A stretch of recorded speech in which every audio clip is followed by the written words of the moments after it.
그래서 국가가 소득이나 부를 재분배하지 마라. 이런 얘기를 리버테리언은 합니다. 그런데 요즘은 그거 아니죠. 뭐 국가가 뭐 재분배를 많이 할 수밖에 없는 거예요. 그래서 국가의 힘이 점점 커지게 된다. 경제 위기가 와서 그런 얘기들을 많이 하잖아요. 이게 문제다. 그러나 이런 주장들이 이제 철학적으로는 끊임없이 얘기를 하더라도 정치에 반영되긴 참 힘든 것 같아요. 사람들이 워낙 이제 그렇게 훈련이 되고 전부 지금 막 퍼주겠다고 하는 거 아니겠습니까? 양극화 문제다. 뭐 이런 얘기가 우리 사회에 너무 퍼져 있어가지고 하여튼 기본적인 주장은 이건데 여기는 이제 반대하는 거죠. 샌달이. 그게 아니라는 겁니다. 함께 살아야지 무슨 얘기를 하는 거냐. 그런 얘기입니다. 그리고 롤스 비판 워낙 길어서 제가 이거 간단하게만 얘기하겠습니다. 롤스는 많은 사람이 지금 받아들여요. 우리나라도 그래요. 아마 투표를 하면 롤스가 가장 많이 나올 거예요. 철학자들한테는. 그래서 정의의 두 원칙, 평등한 자유의 원칙, 차등의 원칙. 차등의 원칙은 차별적으로 우대하라는 거거든요. 대우하라는 거거든요. 조건이 어떻게 붙어 있어요? 기회균등의 원칙과 최소수요자의 원칙. 기회는 균등해야 되고 차등을 그러니까 차별을 하는 것이 누구에게 혜택이 가야 된다? 가난한 사람한테는 혜택이 가야 된다는 거예요. 뭐 그럴듯한 얘기죠. 그래서 한국 사회의 정서나 미국도 이게 롤스의 재분배론이 상당히 설득력이 있는 걸로 받아들여지고 있고 아마 우리나라의 윤리학자들도 아마 대부분 롤스주의자들이에요. 제가 알기로는. 그래서 이 샌델은 이게 바뀌어야 한다는 거예요. 자유주의의 철학이 물러가고 자신의 철학이 와야 한다. 그래서 이러한 시대의 조류를 바꾸기 위해서는 새로운 정의론과 새로운 정치 철학이 필요하다.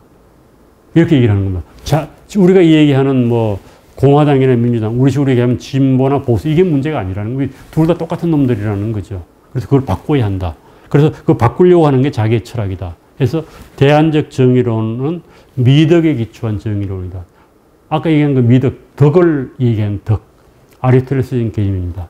그래서 자신이 제시한 그 정의론은 자유라든지 이런 거에 기초한 자유라든지 공의에 기초한 정의론이 아니라 미덕에 기초한 정의론이다. 제가 자세하게 설명을 안 했으면 이 정의론은 무엇인가에 보면은 공의주의의 정의론을 비판하고 그 다음에 자유주의의 정의론을 비판하는데 자유주의의 정의론에는 칸트와 롤스와 노직이 나옵니다. 공의주의는 물론 벤담하고 존 스튜어트 밀이 나오죠. 그리고 그 두 가지가 샌달 이전에는 서구 학계에서는 주류적인 정의론이었어요. 이게 두 개가 틀렸다 해가지고 자기 주장을 지금 하는 거죠. 그래서 어느 정도 되는 성공을 한 것 같아요. 제가 보기에는.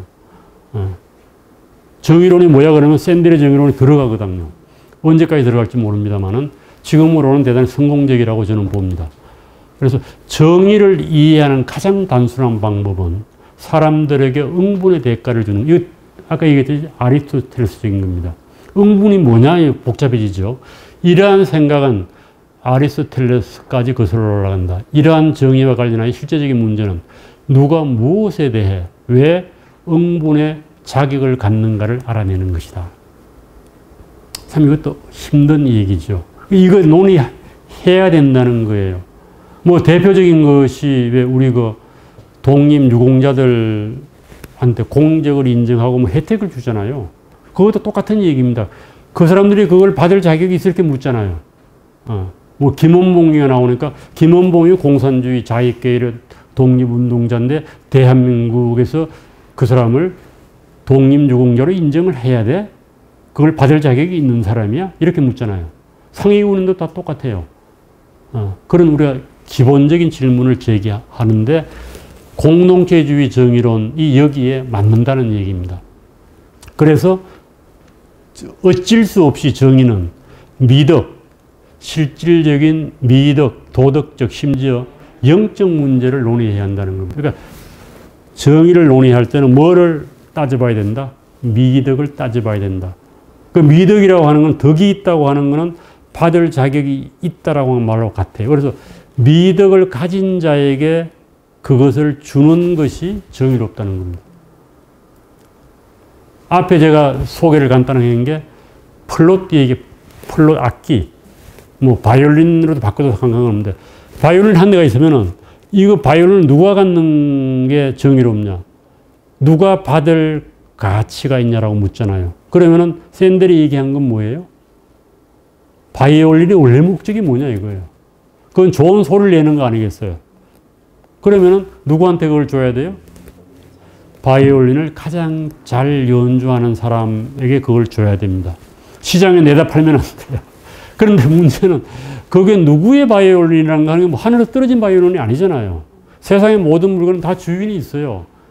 그런 식으로 얘기하면은 주인 없이 그냥 누가 받을 가치가 있냐, 거기서 본질이 뭐냐에 따라서 주자 그러면은 이 능력이라는 걸 고려 안 하는 게 되잖아요. 그럼 어떤지 간에 미덕하고 정의를 연결시키려고 했다는 겁니다. 미덕하고. 뭐 그럴듯한 것 같기도 하죠.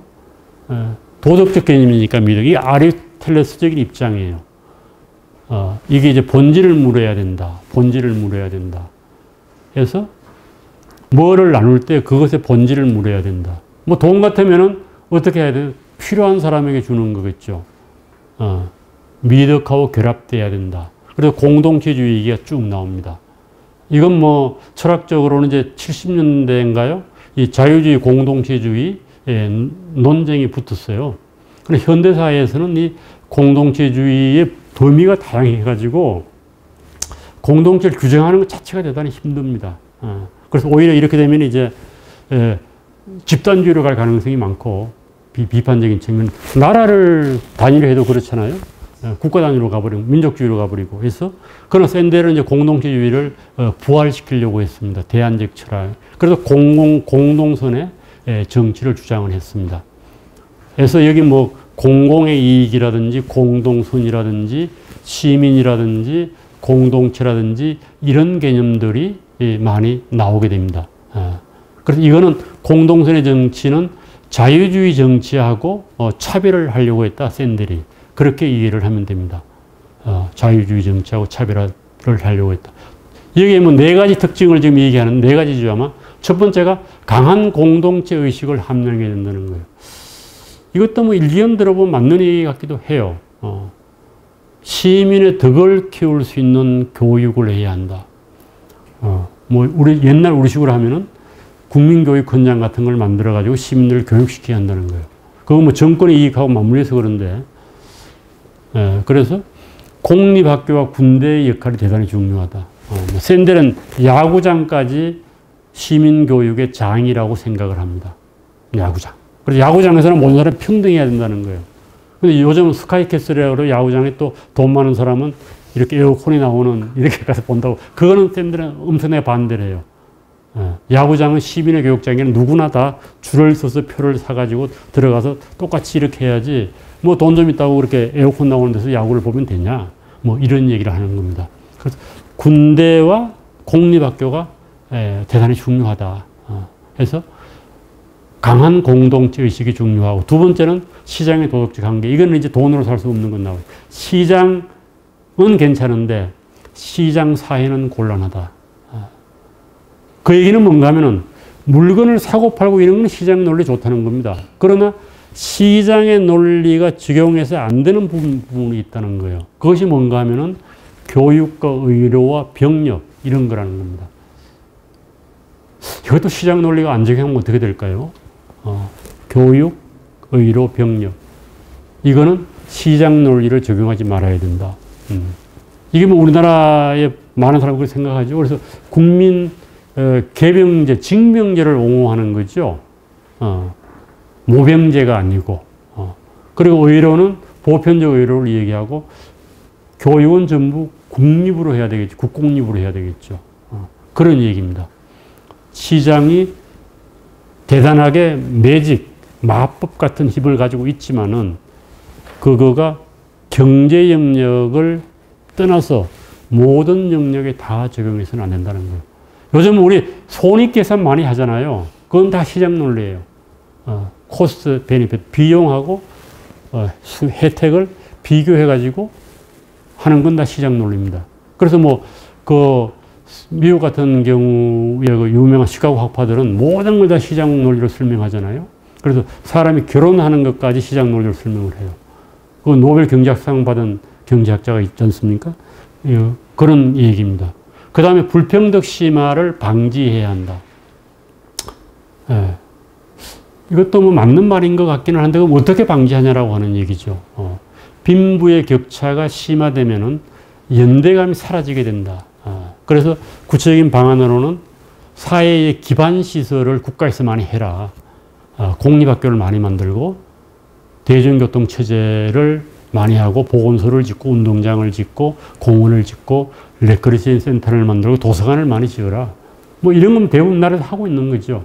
이것도 이제 문화적 복지 비슷한 거라고도 볼 수 있겠고. 그래서 이걸 뭐 굳이 나쁜 거라고 볼 수는 없어요. 어떤지 간에 모든 걸 이제 국가가 점점 더 개입을 해서 하도록 해라.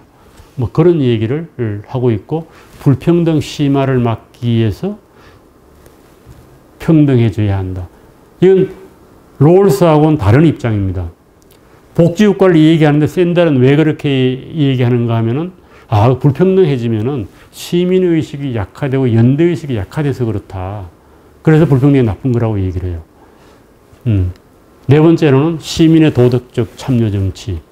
아까 얘기했듯이 시민들이 정치 참여를 많이 해야 하는 자기 자신의 도덕적 관점을 가지고. 그래서 이 네 가지가 샌델이 기본적으로 주장하는 건데, 이건 뭐 철학적 기반이 틀린 거죠.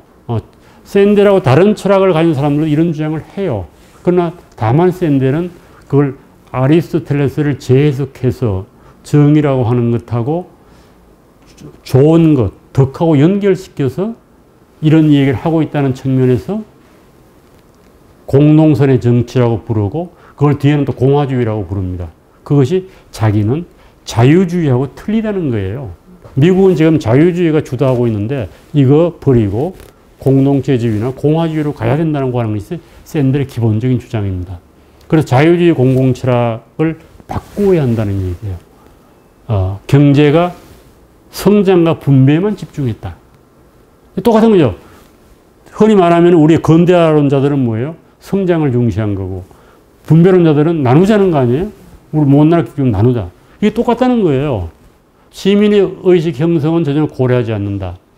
자유라고 하는 것도 간섭받지 않은 자유다. 그래서 이런 샌델의 입장에서 보면은 하이에크하고 케인즈가 철학적 기반이 같다는 겁니다. 많이 다르다고 얘기하지만은 같다, 결국은. 같은 부류에 속하는 사람이고 자기는 다르다, 이렇게 얘기를 하는 겁니다. 그래서 시민적 공화주의를 이런 식으로 얘기해요. 사람들로 하여금 동료 시민과 함께 공공선에 대해 고민하도록 하며 정치 공동체 운명을 형성하도록 돕는 것이다. 그래서 정치를 통해서 사람이 되어간다. 이게 좀 되겠어요, 이 거대 사회에서.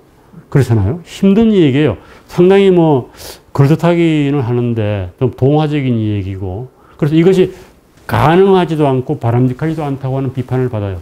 형성적 정치, 포머티브 폴리틱스라고 해서 결국 사람은 정치를 통해서 사람이 된다는 거예요. 이 아리스토텔레스의 이상입니다. 근데 우리가 뭐 보통 사람들이 어디 정치에 참여할 수 있어요? 마을, 뭐 아파트 이런 이제 소소한 소공동체를 만들어서 할 수도 있겠다. 뭐 이렇게 생각할 수 있습니다만은 다 지금은 익명으로 살아가는 사회에서는 힘든 얘기입니다. 공동체에 좀 더 소속감과 관심을 가지고 있는, 이게 시민적 공화주의. 그래서 시민적 공화주의의 자유는 정치 참여가 중요하고 형성적 정치가 중요하다. 경제와 시민성 분리를 하지 않는다. 공화주의는 자치를 중요한다. 그래서 어떤 경제 정책이 좋은 경제 정책이냐고 물으면은 우리 대개가 자유주의자는 뭐라고 그래요? 그것이 얼마나 생산적이냐, 이렇게 묻는 거죠. 사람들의 경제적 삶에 얼마나 도움이 되냐. 뭐 그래서 많이 그거에서 같이 나누어 갖자, 이렇게 얘기를 하지 않습니까? 그런데 공화주의는 그게 아닌 거예요. 그것이 시민들이 정치에 참여하는데 도움이 되냐 도움이 안 되냐를 봐야 된다는 겁니다. 좋은 경제 제도라고 하는 것은. 그래서 그걸 미국에서 상당히 논란이 있었던 모양이에요. 그래서 초기의 공화주의자들은 산업화에 반대했어요. 농경사회가 공화주의 이상하고 맞다고 봤습니다. 결국 산업화가 되게 되면은 사람들의 관계가 단절적으로 가고 이익사회로 가버리잖아요. 그러니까 공동체 유대 같은 것이 사라지는 거예요. 농경사회는 그게 끈끈하게 있잖아요. 그래서 공화주의는 옛날로 돌아가려고 하는 요소가 상당히 있는 겁니다. 좋은 경제 제도인가 아닌가를 판단하는 기준은 자치에 도움이 되는가 아닌가이다. 자치는 아까 그 형성적 정치 얘기하는 거죠. 그래서 좋고 나쁜 것에 대한 기준을 바꿔버리는 게 경제 영역에 있어서도. 그래서 이런 사람들은 초창기엔 산업화에 반대했어요. 미국에서도. 그래서 브랜다이스 얘기가 지금 나옵니다. 이 브랜다이스 대학이 있는데 그 샌들이 그 브랜다이스 대학을 졸업했어요. 그래서 브랜다이스는 공화주의자입니다. 그리고 이유가 돈으로 살 수 없는 것. 게리 베커, 복병제학자죠. 시카고 대학에 있었는데 그래서 노벨 경제학상 받았어요. 그래서 게리 베커는 모든 것을 다 경제 논리로 판정을 했습니다. 부부관계, 뭐 경제 논리를 다 정치에 다 적용을 하고. 그래서 만약에 그렇게 되면은 샌델은 이타주의, 자선, 선심, 연대감, 시민의 의무 같은 미덕이 쇠퇴한다는 거예요. 그리고 두 번째로는 시민의 덕과 공공성 정신이 쇠퇴한다. 그래서 이걸 뭐 부패한다는 말도 써요. 뒤에 가면은. 그래서 시장 경제와 시장 사회를 구분하고 시장 경제는 그냥 경제 활동은 좋은 도구다는 겁니다. 그러나 그게 사회에 확산되어 가는 것은 잘못이다. 뭐 그런 얘기를 하지 않습니까? 시장은 생산을 조직하는 유용한 도구에 불과하다. 그것을 사회 정령력으로 확대하는 것은 곤란하다. 뭐 그런 얘기를 샌들이 하고 있습니다. 그래서 시장은 정의로운 것이 그렇게 묻습니다. 시장은 부창출의 도구지 공정한지 안 한지를 말해주는 것은 아니다. 시장은 원래 그런 거죠. 그래서 시장 결과에 대해서는 도덕적 판단을 하지 말라라고 하는 것이 하이에크라든지 프리드만의 주장 아니에요? 원래 시장은 각자가 자유로운 이익 활동에서 나온 것이기 때문에 결과가 정의로울까 안 정의로울까는 아무 상관이 없다는 거예요. 그래서 비시장적 가치 교육 공동선이 필요하다. 이 시장에 대해서도 뭐를 물어야 한다? 샌델은 정의를 물어야 한다는 겁니다. 이래 되면 다 국가개입으로 가는 거죠. 그래서 시장이, 이건 막스 그런 얘기 했잖아요. 시장이 부를 생산하는 데는 대단히 좋은 도구지만은 그 결과가 선한 것은 아니다. 정의로운 것은 아니다. 그래서 공동선을 고려하면은 시장의 결과를 정치적으로 조정해야 된다고 하는 것이 샌델의 입장입니다. 그래서 뭐 이제 이런 토론을 해보자 한번 그런 얘기를 합니다. 시장에 대해서 그걸 무조건 옳다라고 따라가지 말고 한번 비판적으로 성찰을 해보자. 뭐 그런 얘기를 샌델은 하고 있습니다. 그래서 시장적 사고가 확장되어서는 안 된다는 거예요. 이런 영역에 대해서는. 영리추구학교, 병원, 민간군사기업 위탁, 미국에 지금 많이 하고 있죠. 뭐 이런 거 쭉, 경호업체, 이것도 안 좋다는 거예요. 공원이나 공공적 공간에 명명권을 파는 행위. 명명권이라고 하는 거는 이름을 새겨주고 돈 받는 거죠. 우리 지하철역이 그런 데 많잖아요. 강원대학의 남춘천역이 강원대학역이에요. 갈로 치고. 서울도 서울대학역 그런 거잖아요. 그것도 돈을 좀 냈는지 모르겠습니다. 춘천역은 한림대학역이에요. 이게 명명권을 판다는 거죠. 이거 문제가 있다. 인공수정 이런 거 하는 거 안 된다. 이런 거 다 반대하고. 그래서 시장은 불평등과 부패를 유발하기 때문에 나쁘다. 이 부패는 일반적인 썩는다는 의미가 아니고 그것의 본래적인 의미가 사라진다는 거예요. 예로 든 게 뭐예요? 애들한테 책 읽으면 돈 주잖아요. 그러면 효과적이긴 해요. 저도 해보니까 애들 책을 읽어요. 그러나 독서의 원래 의미를 상실하기 때문에 그거는 일종의 부패라는 거예요. 하지 말라는 겁니다. 미국 오면 학교 안 간 거, 애들이 학교 안 나오니까 학교 나오면 돈 주잖아요. 그러니까 다 그게 부패시킨다는 거예요. 그런 재밌는 생각인 것 같기도 한데, 글쎄요. 그러니까 돈으로 사람을 움직이려고 하지 마라. 대학의 기부금 입학도 반대해요. 그래서 이런 거 사고 팔면 안 된다. 성, 입학 자격, 노벨상, 환경의료, 사회봉사, 병력. 병력은 사고 파는 게 바로 뭔가 하면은, 징병제가 아니라 모병제는 사고 파는 걸로 본 거예요. 지금 우리나라 그렇게 가고 있잖아요. 제대하면 3천만 원 주겠다, 뭐 1,000만 원 주겠다, 뭐 이런 얘기. 사고 팔면 안 된다는 거예요. 공경하는 작가, 이것도 똑같은 얘기예요. 성과주의가 서구사에 쫙 다 퍼져 있는데 이건 나쁘다는 겁니다. 그래서 성과주의가 왜 나쁘냐 그러면 성과주의 하나의 열망이라면 실패한 사람은 제도를 비난한다. 그러니까 성과주의가 아니고 저걸 그냥 하나 이상으로 잡으면 이게 좀 해석이 이상한데 여하튼 제도 탓을 하는데 능력주의가 현실을 받아들이면 제도 탓이 아니라 뭐다? 자기를 탓하게 된다는 거예요. 내가 능력이 없어서 이렇게 됐구나. 해서 과거 40년 동안 능력주의 윤리가 강화되면서 민주사회의 공적 삶이 파괴되었다고 보는 거예요. 해서 능력주의의 문제가 많다. 그래서 능력주의는 샌델은 뭐야? 공정하지 않다는 겁니다. 능력주의가. 우리는 공정하다고 보는데. 그래서 그걸 갖다가 뭐예요? 공정하다고 착각하지 마라. 그래서 착각을 하면 돈 많이 번 사람들 이 오만에 빠지게 되고 실패한 사람들은 무슨 감정에 빠지고 나쁜 휴미리에이션이라고 그러는데 자책이라고 할까요? 이런 데 빠지게 된다는 거예요. 내가 못나서 그렇다. 이것도 문제죠? 제도만 탓해도 문제고 또 극단적으로 자기만 나빠서 문제다. 이렇게 하는 또 곤란한데 하여튼 공정하다고 하는 착각하지 말라는 게 있는 사람들한테 하는 얘기죠. 소위 말하면 사회적으로 성공한 사람들한테 하는 얘기입니다.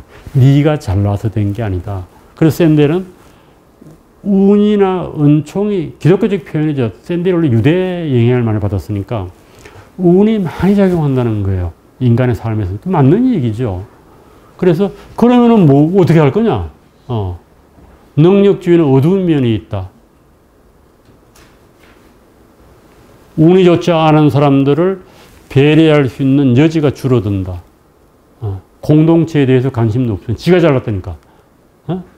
그래서 미국 대학이 얘기를 해요. 앞문, 뒷문, 옆문이 얘기를 하는데 되게 뒷문이라고 하는 거는 미국에서는 레거시 얘기예요. 자기 아버지가 이 대학 졸업했으면 가산점 주거든요. 뭐 하버드 대학에 돈을 많이 기부하면은 자식은 좀 넣어주잖아요. 그게 이제 뒷문인데 미국은 합법이죠. 우리나라는 기업 입학 계속 반대하는 거 아니에요. 그렇죠? 옆문은 부정적인 방법으로 들어가는 거예요. 매수해서 들어가는 거 있잖아요. 그 미국에 작년에 터졌잖아요. 코치를 막 매수해서 돈 주고. 우리는 그래서 이제 앞문은 뭐예요? 정식으로 시험 봐서 들어가는 거예요. 그래서 우리는 뭐예요? 앞문으로 들어가는 것은 뭐예요? 공정하다고 생각을 하는 거예요. 특히 하버드 대학 들어간 애들은 그렇대. 지가 잘나서 들어왔다는 거예요. 그런데 그거 아니라는 거예요. 샌델은 지금 바로 여기에요.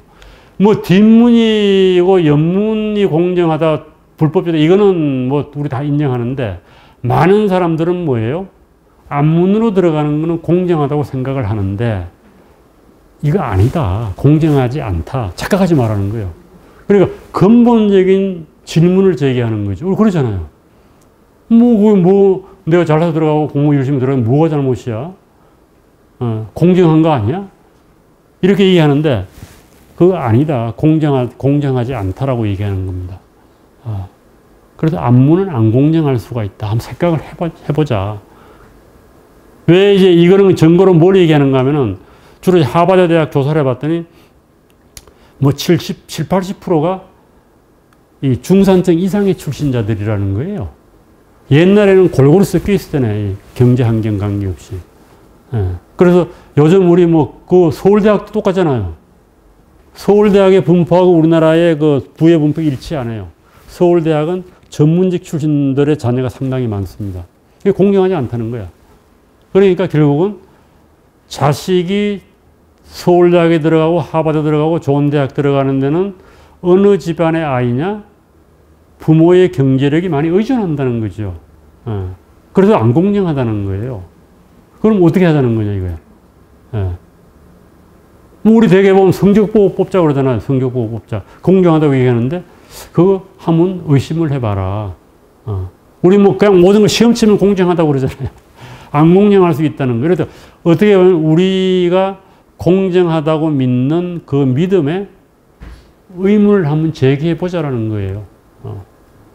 글쎄요. 그러면은 뭐야? 어떻게 하자는 거야? 공정하는 착각이 온 사람들이 하는 거 어떻게 하자는 거야? 대책이 없어요. 그러나 이제 그걸 좀 더 긍정적으로 읽으면 그렇게 생각할 수 있는 것 같아요. 네가 잘나서 된 게 아니니까 좀 못난 사람들도 배려를 좀 해봐라. 네가 큰 돈을 벌었는데 그거는 운이 많이 작용한 거다. 김연아가 100년 전에 태어났으면 김연아가 안 되는 거잖아요. 100년 전에 무슨 비게스테이트 이거 텔레비전이 있었어요. 무슨 광고가 있었어요? 이렇게 얘기를 하는 거예요. 그러니까 네가 그렇게 김연아 지금 돈을 얼마나 버는지 모르겠는데 그렇게 번 거는 이 시대의 덕이 많다는 거예요. 그래서 순수하게 네가 잘난 것만 아니지 않느냐. 빌 게이츠가 그런 얘기를 했어요. 그래서 자기는 많은 그 사회에 기여를 하는 이유가 뭔가 하면은 내가 돈을 많이 번 건 우연이라는 거예요. 그래서 그 우연의 몫을 사회에 돌려주는 거다. 이런 식의 얘기를 했습니다. 그래서 이걸 이제 우리가 그런 식으로 해석하면은 샌들의 주장에 큰 문제는 없어요. 너 좀 잘났으니까 못난 사람 좀 생각을 해보고 네가 서울대학에 들어가고 스카우트 대학에 들어갔으면은 너 때문에 떨어진 애들도 있지 않냐. 걔들 생각도 한번 해봐라. 네가 전임이 됐으면은 20대 1, 요즘 30대 1이거든요. 나머지 사람들이 떨어졌다 네가 되면 되는 것을 말면 그러면은 떨어진 사람의 처지도 한번 생각을 해보고 너무 오만하지 마라. 그리고 사회에 좀 기여할 바를 생각해봐라. 이 정도 메시지면은 저는 충분히 의미가 있다고 봐요. 우리 사회가 필요하잖아요. 잘하는 사람들에 대해서. 그러나 그렇지 않고 그것을 뭐 사회 제도를 통해서 법으로 바꾸겠다. 이건 상당히 문제가 많아요. 그래서 저는 그 정도의 그 샌달의 메시지를 우리가 그 공정하지 않다는 착각을 받아들였으면 좋겠다. 거기서 멈춰야지. 우리 사회가 다 이렇게 안 공정하니까 이걸 다 뜯어고치겠다. 이거는 곤란하다는 거예요. 오히려 역효과만 많이 난다. 그래서 그런 정도는 필요한 것 같아요. 그리고 이제 자꾸 이제 이 우리나라 사회 요즘 이제 이 양극화 얘기를 하는데 이것도 문제가 많은 거예요, 양극화. 양극화가 왜 문제가 많은가 하면은 양극화를 얘기하는 순간 진짜로 도움을 받아야 되는 사람들이 잊혀져요. 양극화에 저는 문제는 거기에 있다고 봅니다. 양극화라고 그러면 양극화 중에서 자기를 피해자라고 생각하는 사람들이 90% 정도 될 거예요. 99대 1, 90대 10, 80대 20 이렇게 나누잖아요. 그러니까 이건 전부 선거용이에요. 그래서 선거 때 자꾸 오게 되면은 이게 자꾸 이제 양극화 해소한다고 그러거든요. 그러게 되면은 진짜로 어려운 사람들이 다 정치적 안목으로 들어오질 않습니다. 진짜로 어려운 사람들. 아래에 10%, 20%는 안 들어와요. 왜? 그 사람은 표가 안 되거든요. 그래서 정치는 뭐 정말 가장 표를 많이 얻는데 정치에 초점이 가게 됩니다. 저는 반값 등록금 반대했는데 지금 이재명 지사가 그 비슷한 얘기를 했더라고. 반값 등록금을 반대하는 이유는 실질적으로 반값 등록금은 대학에 들어온 사람들만 혜택을 보는 거예요. 실제로 도움을 받아야 할 사람들은 누구예요? 대학에 못 간 20%입니다. 20%. 얘들은 아무 혜택도 못 봐요. 왜? 유권자의 20%는 아무것도 아니야. 80%한테 도움을 줘야지 표가 되는 겁니다. 그래서 우리 사회나 지금 미국도 양극화 담론으로 좀 빠지면 안 된다고 봐요. 물론 그게 수치적으로 맞는 측면이 많아요. 그런데 뭐 모든 재화가 제한되어 있는데 어려운 사람부터 도와야지. 기본소득 같은 것도 그런 거 아니겠어요? 다 똑같이 나눠 먹자는 거 아니에요. 그럼 표가 되잖아요. 그래서 실질적으로는 제한된 재화를 어려운 사람들한테 돕는 쪽으로 가야 되는 것이 좋은 사회라고 좀 봅니다. 그래서 양극화 담론에 빠진 이상 우리는 그 사람들을 고려하지 않게 된다라고 하는 문제점이 있는 거예요. 그래서 그런 측면에서 본다고 하면은 뭐 어느 정도는 샌델의 얘기도 뭐 받아들일 측면이 있지 않겠는가라고 하는 그런 생각을 하게 되고 중요한 거는 뭐 그냥 샌델의 정의론을 읽어보고 자기 자신의 생각을 갖는 것이 아닌가라고 하는 생각이 듭니다. 샌델이 답을 제공해 주는 것 같진 않아요. 끊임없이 한번 생각해봐라, 생각해봐라. 그런 의미에서 샌델은 훌륭한 이 시대의 철학자라고 볼 수 있을 것 같습니다. 감사합니다. 이거 너무 길게 했는데?